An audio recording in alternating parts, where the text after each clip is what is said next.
Et nous commençons par Julien Limangy pour le Rassemblement national. Merci Monsieur le Président, Monsieur le Vice-président. Le programme Eurodrone MAL, initié en 2013, incarne une ambition européenne forte, celle de doter nos forces d'un drone souverain, conçu et produit en Europe. Et nous faisons confiance à Airbus dont l'excellence n'est pas approuvée pour y parvenir. Pourtant, près de 10 ans ont été nécessaires avant que le contrat ne soit officiellement notifié en 2022.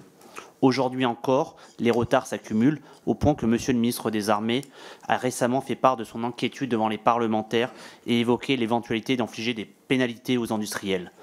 Pendant ce temps, nos alliés et concurrents, américains, turcs, israéliens, développent et exportent des systèmes performants en temps record. Cette lenteur, due en grande partie à la complexité de la coopération entre plusieurs États, aux intérêts parfois divergents, nous pousse à un constat simple.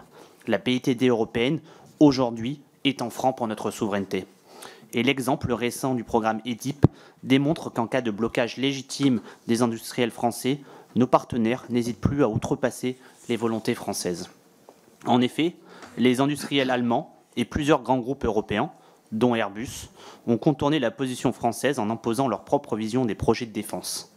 Dassault, Thales et Naval Group ont été mis à l'écart au profit d'une gouvernance dominée par l'Allemagne, menaçant notre maîtrise technologique et industrielle.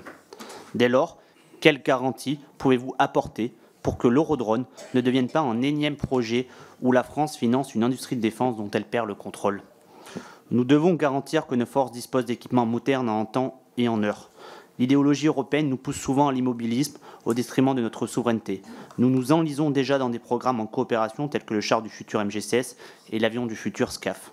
Sur le segment stratégique des drones, nous ne pouvons pas prendre ce chemin alors que la guerre en Ukraine a démontré, s'il en était nécessaire, l'importance de cette capacité. Merci à vous. Je vous en prie.